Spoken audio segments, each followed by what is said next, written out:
Você que é estudante de pós-graduação, certamente se enquadra em alguns desses perfis que eu vou dizer aqui agora. Do estudante de pós-graduação que está numa jornada, seja de mestrado ou de doutorado, sofre muito, com prazo, com muita coisa para ler, tendo que atender a diversas demandas da vida além da pós-graduação, sofre porque procrastina, sofre também porque não sai da página em branco, porque a pesquisa e a escrita não andam. E existe o pós-graduando estratégico, que sabe exatamente o que vai ler, quanto tempo vai levar, sabe articular com foco o que quer identificar em cada texto que lê, consegue produzir no tempo que precisa, sem sofrimento, com estratégia, com direção, com domínio de método e técnica, do que quer fazer no processo de pesquisa e do que precisa fazer no processo de escrita. E aí eu te pergunto, qual desses dois estudantes é você? Prazer, eu sou Neilane Viana, consultora acadêmica, e nos próximos 35 minutos eu vou revelar o que diferencia um estudante de pós-graduação que sofre muito, não consegue avançar na pesquisa, vive um caos acadêmico porque acredita que tem que ler muito, fica naquele vai e volta de texto com o orientador, com um monte de marcações no feedback para ajustar, excluir, reescrever. E o estudante de pós-graduação que está tranquilo na jornada, que consegue se adiantar, sabe exatamente o que lê, por que lê, o que busca em cada leitura e de que forma se articula aquilo que lê no processo de escrita, o que vai contribuir na pesquisa de forma estratégica e não tem problema com o tempo. E quanto ao domínio da escrita, tem feedbacks positivos do orientador. E o que diferencia esses dois tipos? É isso que você precisa saber agora. Se você ainda não é inscrito no canal, já se inscreva, ative o sininho, porque a cada conteúdo que eu compartilhar por aqui, você vai receber a notificação. E aí eu já começo com a primeira percepção, o primeiro elemento que diferencia o primeiro estudante, o que sofre, do estudante que produz com segurança e agilidade. E aí a gente precisa dizer que a pesquisa é um processo de tomada de decisão. Então, o estudante que toma decisões metodológicas e discursivas no planejamento do processo de pesquisa e no processo de escrita, sai na frente. Primeiro, porque se ele ainda não está cursando os créditos, ele já define as estratégias, o que precisa ler, o direcionamento que vai ter com as leituras que for realizar daqui para frente.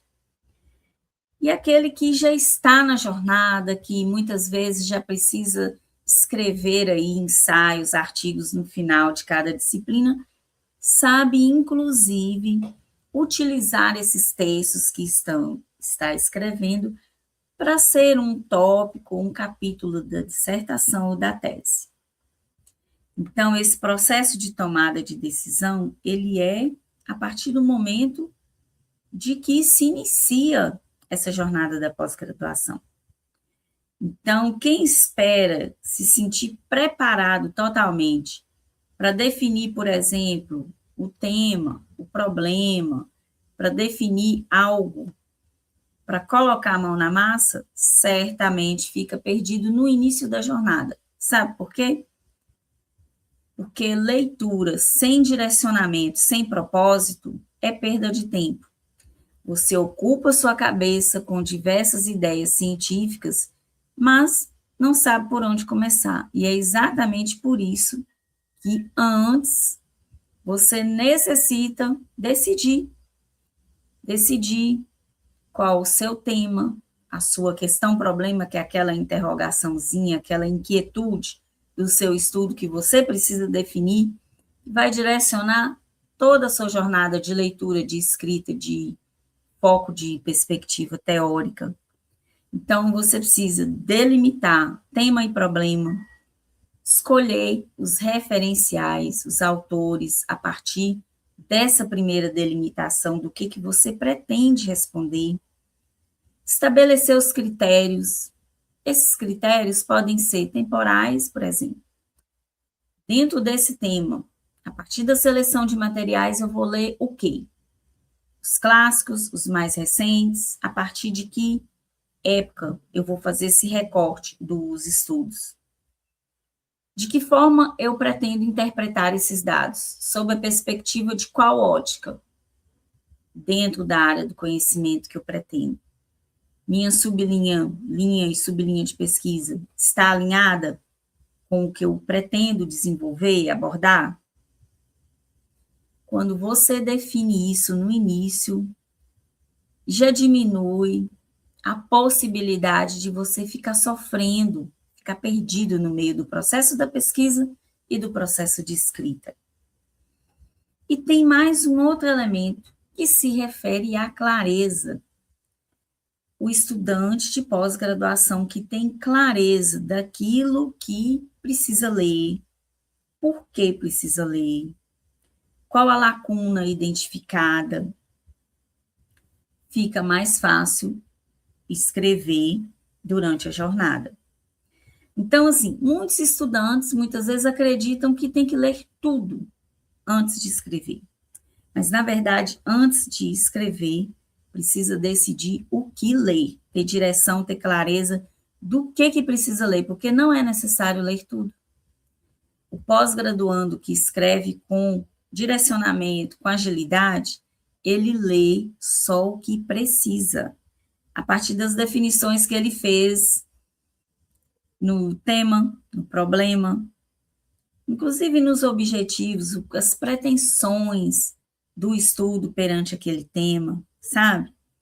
Então, na prática, se você estiver lendo sem direcionamento do tripé do seu estudo, problema, a pretensão da pesquisa e os critérios estabelecidos para alcançar esses objetivos, ou seja, o método que você precisa adotar, você certamente vive um caos na pós-graduação. Acha que não vai dar conta, acha que está procrastinando, demora muito para escrever um tópico, um capítulo, mesmo com auxílio da inteligência artificial. Ok, ainda que você utilize a inteligência artificial, e quando o seu texto vai para o seu orientador, como que fica? Qual o feedback que ele te dá diante de tudo que você escreveu? Essa é uma pergunta que não quer calar. Quais feedbacks você recebe? De que siga, prossiga, está tudo ok? Ou exclua isso, ajuste isso, reescreva isso, cite fulano, desenvolva mais aquilo. Sabe? Então, o pesquisador eficiente, o estudante de pós-graduação que produz com segurança, com agilidade, ele lê com o seguinte olhar: o que esse autor ou essa teoria explica? Qual a ideia central desse texto? Como que ele contribui com o meu argumento? Em que ele se diverge daquilo que eu pretendo desenvolver no meu estudo? Porque a gente lê teorias, lê ideias, que nem sempre estão coerentes com a perspectiva teórica que a gente adotou, com aquilo que a gente acredita, com a lacuna que a gente identificou nas leituras, para ter como ponto de partida o estudo, para ter vamos dizer assim, estruturar a questão problema. Isso resolve, esse direcionamento de leitura resolve você ficar acumulando diversos PDFs sem saber se vai ler tudo, o que vai dar tempo ler, porque quando você escreve, planeja com estratégia aquilo que você de fato precisa estudar para se fundamentar, para escrever, isso acaba. E um detalhe importante, um outro elemento, o estudante de pós-graduação que é produtivo, que acelera com segurança, com autonomia, ele sabe que o orientador não constrói a pesquisa. Tem gente que, não, mas inclusive a gente publica junto, leva o nome dele em tudo que eu construo, porque é nossa voz. Eu sei que tem gente que acredita.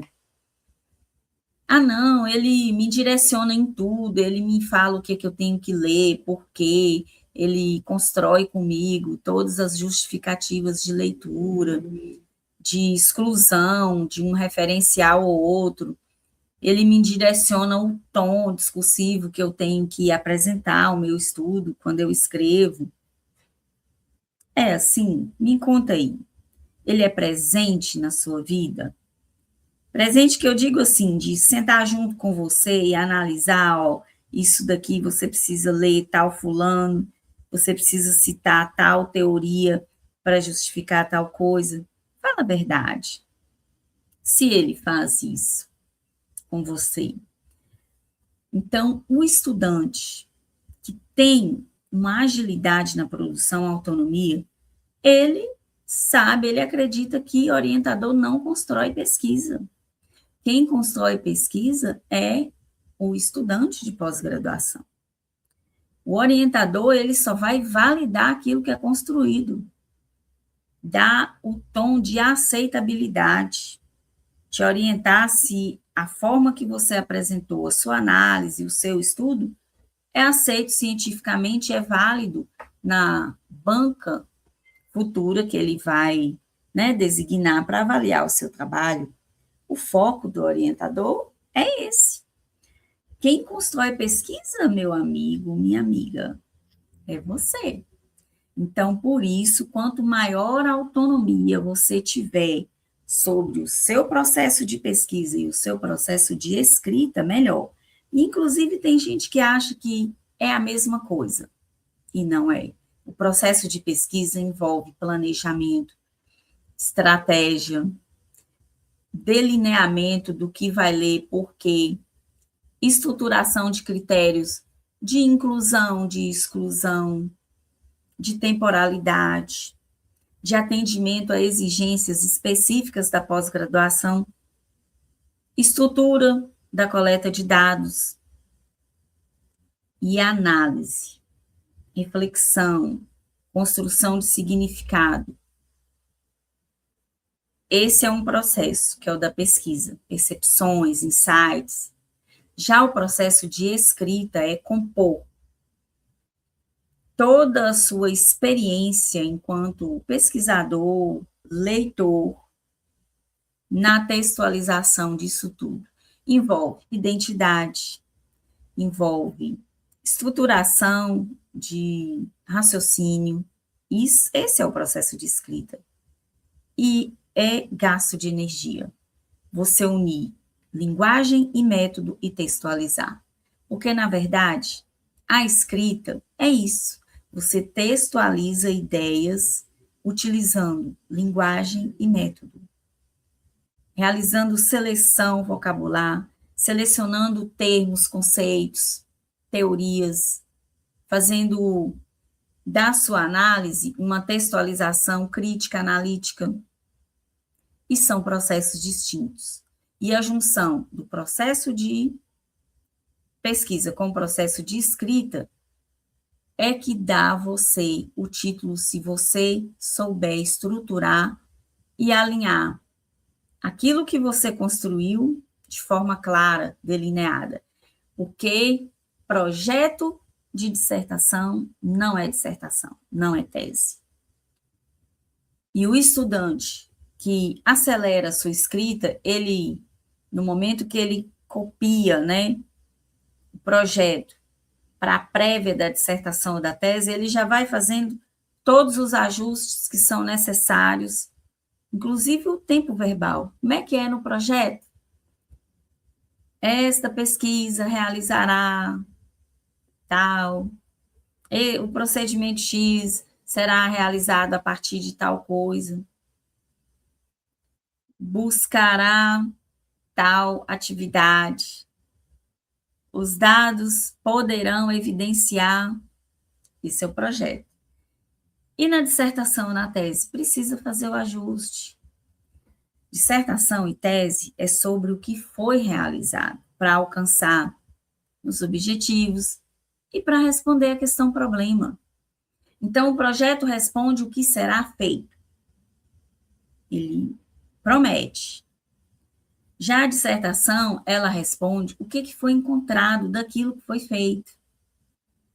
Então, com isso, tem que fazer ajustes de termos, a maneira de colocar determinados procedimentos.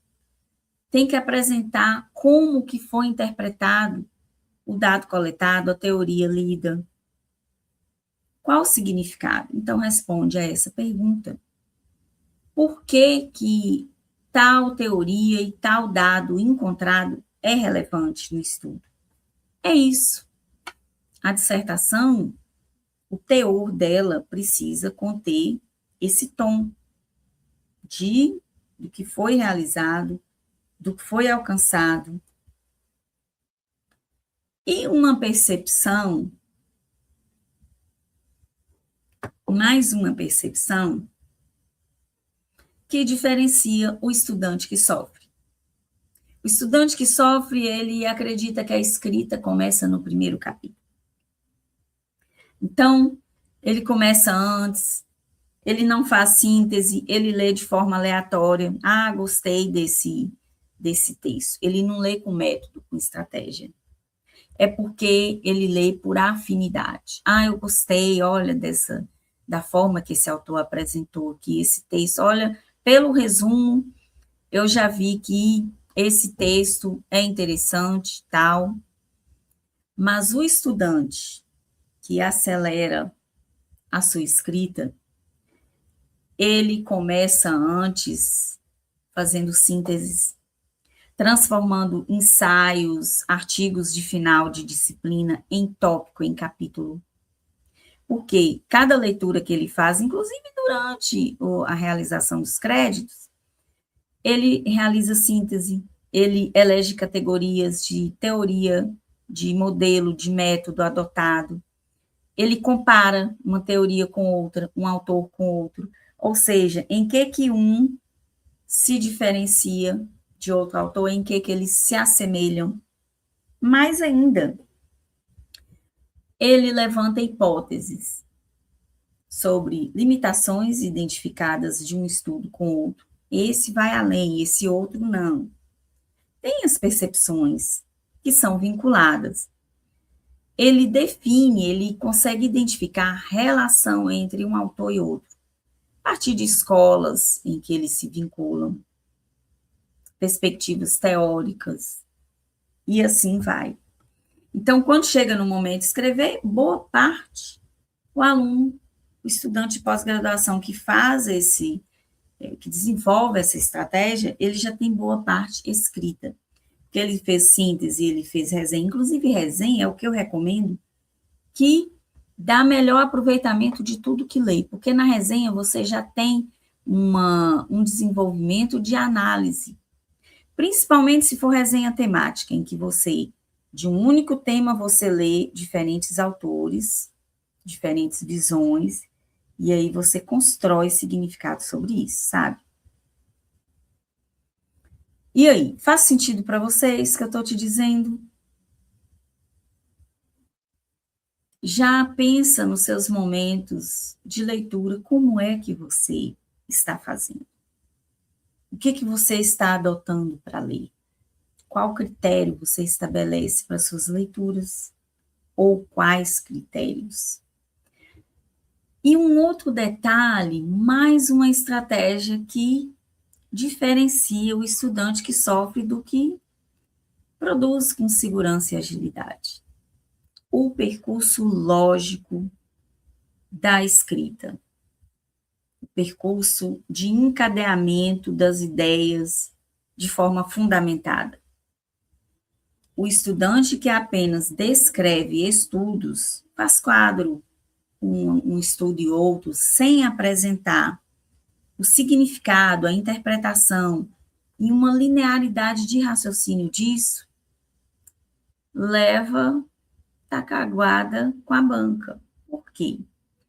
A banca não quer saber quantos referenciais você leu, quantos estudos você leu, o que você descreveu. A banca quer saber o que você construiu, do processo de pesquisa e do processo de escrita.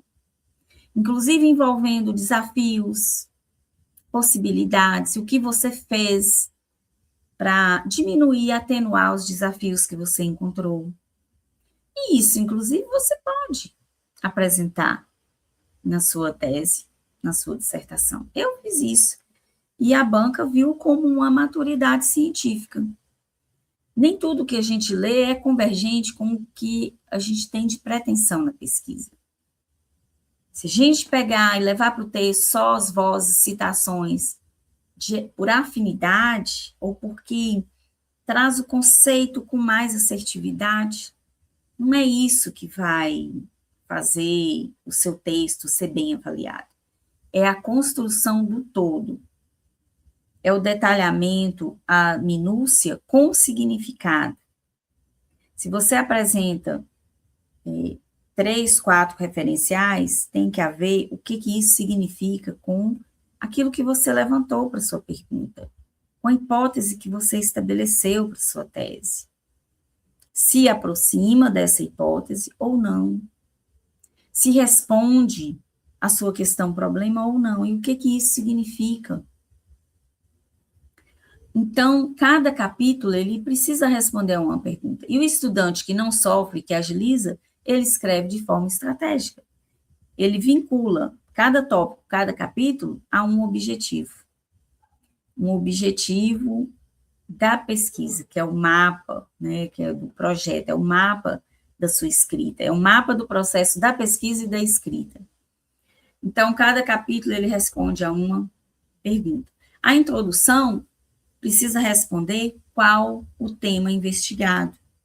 Contextualiza, mostra o ponto de partida, de onde você parte, o que se diz daquilo que você quer abordar. Então, a introdução é sobre isso. O referencial é como a literatura explica aquele fenômeno que você se propôs a investigar. E com isso, você, além de descrever, você tem que demonstrar o que significa.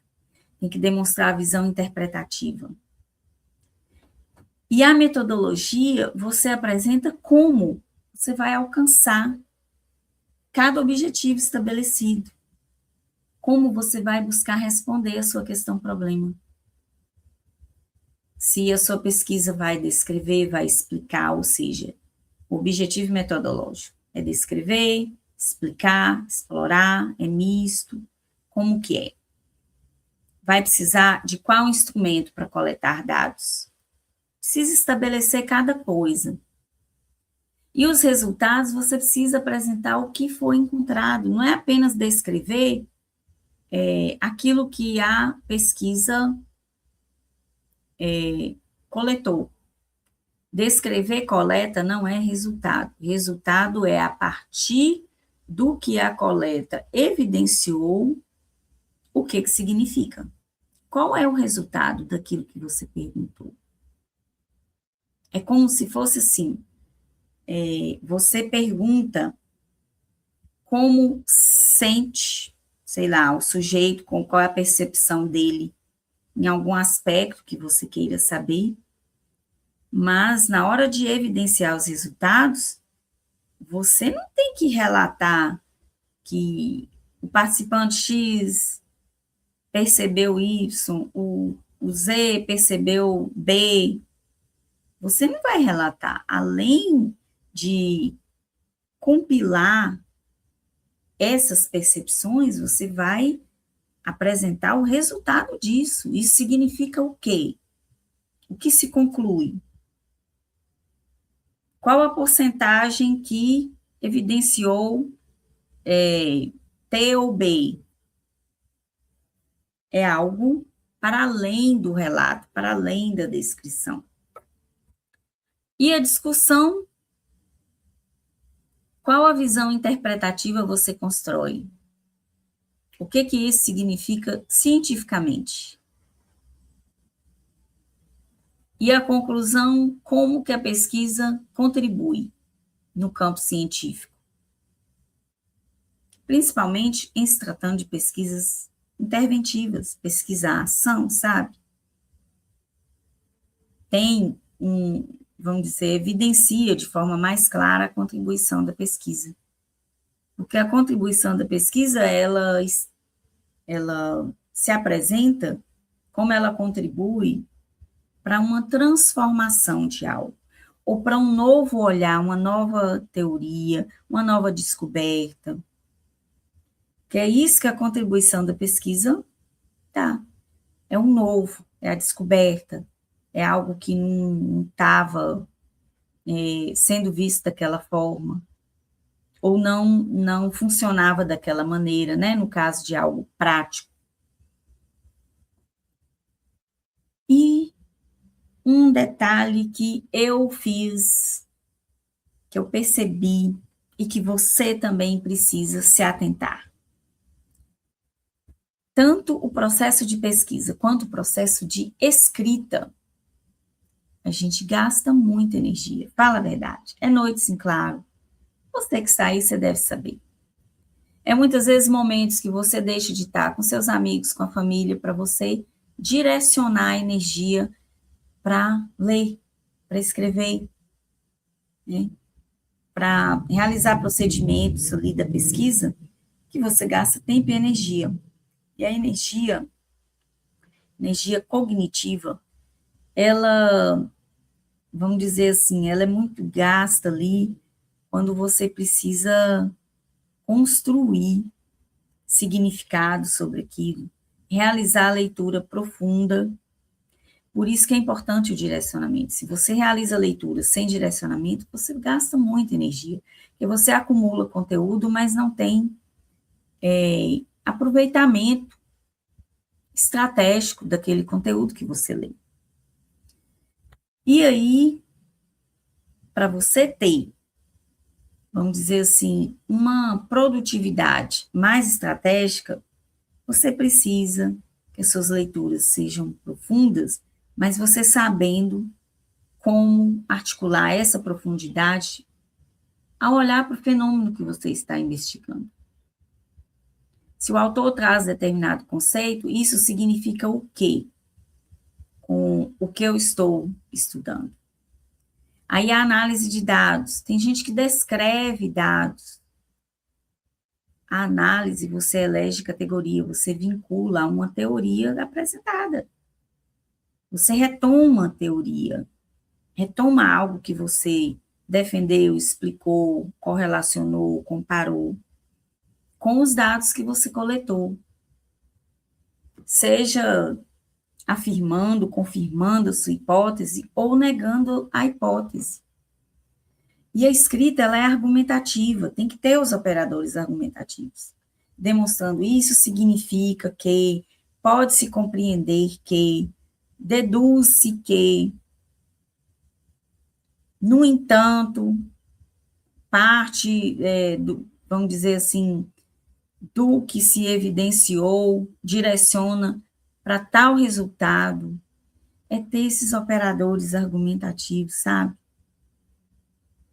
E a revisão não acontece no mesmo momento da escrita.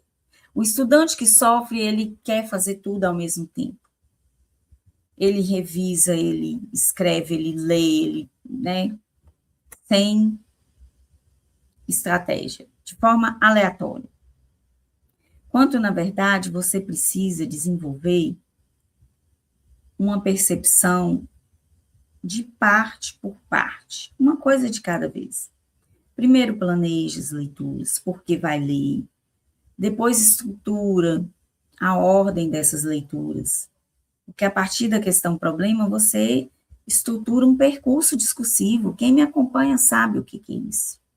Percurso discursivo, você adota o que você vai fazer primeiro, trazer conceito, ou apresentar, de repente, um percurso histórico do fenômeno, ou apresentar estudos do fenômeno, saber qual a diferença entre uma revisão de literatura e um referencial teórico. Tem gente que só faz revisão e não chega ao referencial teórico. Na revisão, você traz os estudos existentes daquele campo. No referencial, você articula esses estudos e estrutura e desenvolve a sua visão científica e interpretativa. Você constrói significado sobre os referenciais lidos. Não é uma mera descrição de estudos, vai além. Então, o estudante que não sofre, que segue adiante, que conclui rápido, ele produz, depois ele reorganiza o que produziu, faz a leitura, olha o que pode ser mudado de lugar, o que está faltando. Depois ele revisa. E depois ele normaliza nas normas da ABNT, com tudo aquilo que precisa conter um resumo, um sumário, uma introdução, o que está faltando. Ou seja, olha para a estrutura. A estrutura de revisão, de normatização, é a última coisa a fazer. Inclusive, existem inteligências artificiais que fazem isso para você, a depender da estratégia do prompt que você estruturar. Inclusive, eu tenho uma aula só sobre isso, que eu falo de cada inteligência artificial, o que você pode utilizar para fazer o quê. E toda pesquisa, ela tem uma tese central. Essa tese central, ela se desenvolve pelo núcleo da sua pergunta. Ela está na hipótese, que você pode confirmar ou não. Então, a tese central é como se fosse assim, a frase de afirmação que você tem e que você desenvolve para argumentar, sustentar a afirmação que você faz a partir de conceitos, de descobertas, de lacunas identificadas, sabe? E com isso, você mostra pesquisas que possuem ideias semelhantes e em que a sua diferencia. E o restante do texto é sustentar, porque você demonstra a lacuna. O que o seu estudo é diferente, é relevante dos que existem. E aí você sustenta isso através de dados, de outras vozes de estudos. Enumerando esses dados, ou descrevendo esses dados, ou apresentando causa e consequência. Isso são estratégias de argumentar, de sustentar aquilo que você se propôs. E o estudante que estrutura perguntas, ele avança capítulo por capítulo, tópico por tópico. Por exemplo, o que esse conceito significa para o meu estudo? O que eu posso argumentar em cima desse conceito? Já parou para pensar sobre isso?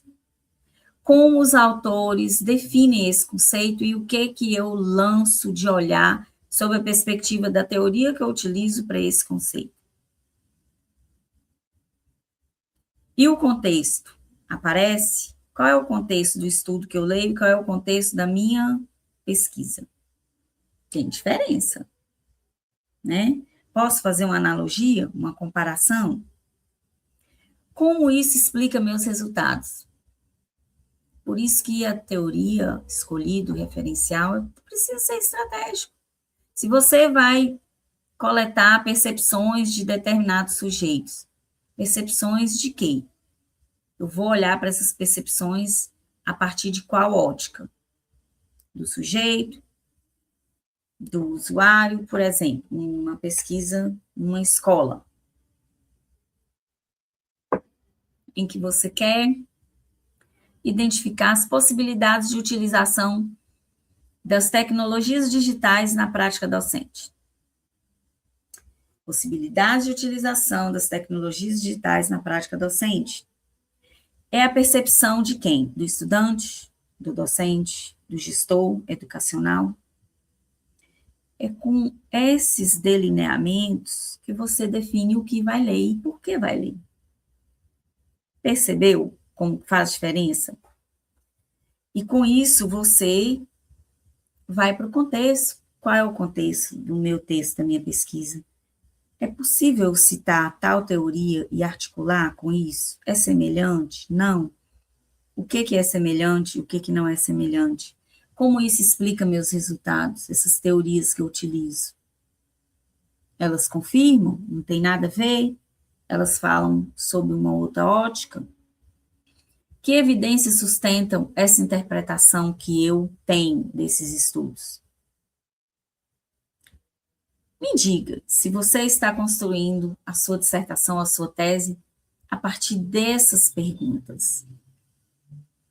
E a qualidade de toda a escrita, ela vai depender da qualidade da estrutura, da maneira com que você organiza suas ideias. Se primeiro você traz conceitos, depois evidencia a interpretação.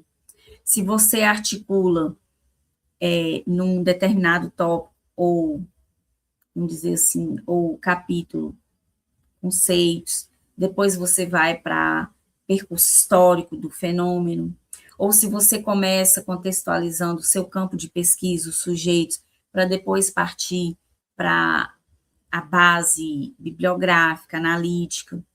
Isso tudo é construído, e quem define é você, não é o seu orientador, não é a IA. Porque você precisa atender ao princípio enquadramento semântico, que é você trazer os conceitos para o seu fenômeno, para a sua pesquisa, a partir da sua linha de pesquisa, sublinha de uma identidade científica que só o seu programa de pós-graduação tem. E que compõe-se, né, de pessoas com um olhar, uma perspectiva de uma corrente científica. Então, a IA não sabe disso. A não ser que você elabore um prompt descrevendo, trazendo esses dados para ela fazer a leitura e te falar.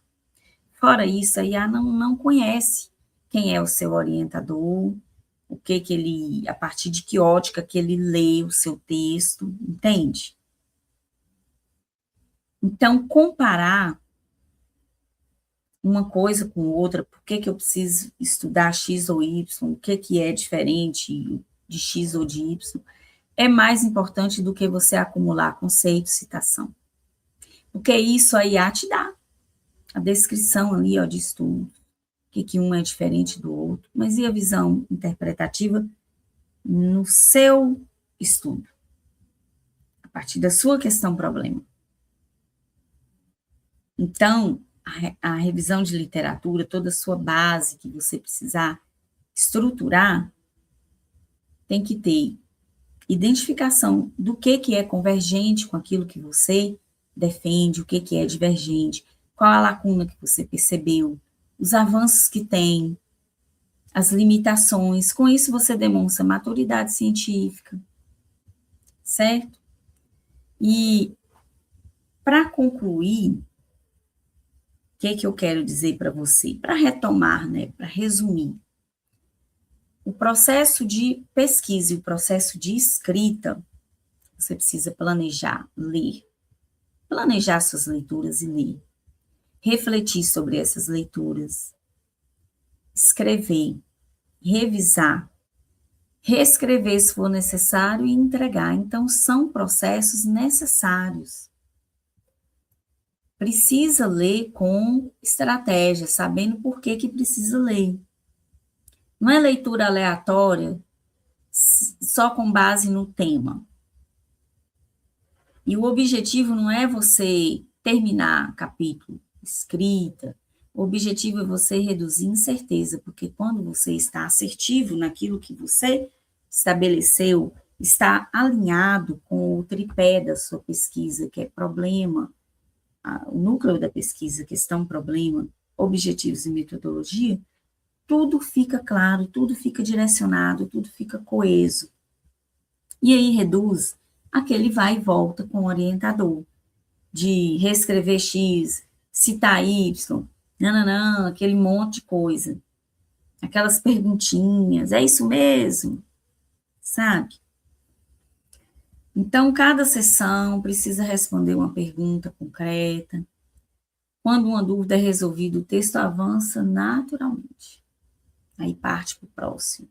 E nessa linearidade, nessa lógica do texto que precisa ter, ao final de cada capítulo, dá um fechamento ligando com o capítulo anterior. Tem gente que deixa citação, ponto final, e começa um capítulo de um outro assunto, sem fazer a devida transição daquele tópico com o tópico sequente, situando o leitor, tendo em vista que o objetivo desse tópico, desse capítulo foi X, é necessário avançar para Y, pois, e aí justifica. Então, tem que situar o leitor esse raciocínio, e esse raciocínio também seu orientador precisa, a banca que vai ler o seu trabalho também precisa, sabe? Então, você precisa sintetizar. Eu costumo dizer que são 7 mentalidades, ou que pode ser 7 percepções. Pesquisa é decisão, não é inspiração, é método, é clareza. Leitura tem que ter propósito. Escrita acompanha raciocínio. Não é aleatório descrição de estudo, não é. É raciocínio, o que uma coisa tem a ver com outra, o que um capítulo complementa o outro, sabe? A estrutura, ela é antes da redação, antes você planeja o que vai ler, quando, o quê. Então, isso é a estrutura. E depois você vai redigir aquilo que você leu, aquilo que você compreendeu. Cada capítulo, ele responde a um problema, ou seja, a um objetivo da sua proposta de pesquisa. Revisar é uma etapa distinta de produzir. E, por último, conclusão decorre de uma consistência do processo. Você conclui o seu estudo, depois que você une processo de pesquisa com processo de escrita numa construção de significado. O que significa? Qual é a real do meu trabalho? O que meu trabalho evidenciou? E o que isso significa no campo científico? Então, essas 7 percepções ou 7 mentalidades, elas diferenciam a pessoa que sofre, da pessoa que avança, que escreve com segurança, com agilidade, que cumpre prazo, que não fica no caos acadêmico. Escreve com qualidade, porque muitas vezes a gente acha que precisa de mais tempo, para escrever melhor, e sempre vai ser assim mesmo, mas fica aquela sensação de sofrimento, de que não está bom, de que está falho, de que está superficial, sabe? Com direção, não é bem assim, é mais estratégico. Você convence.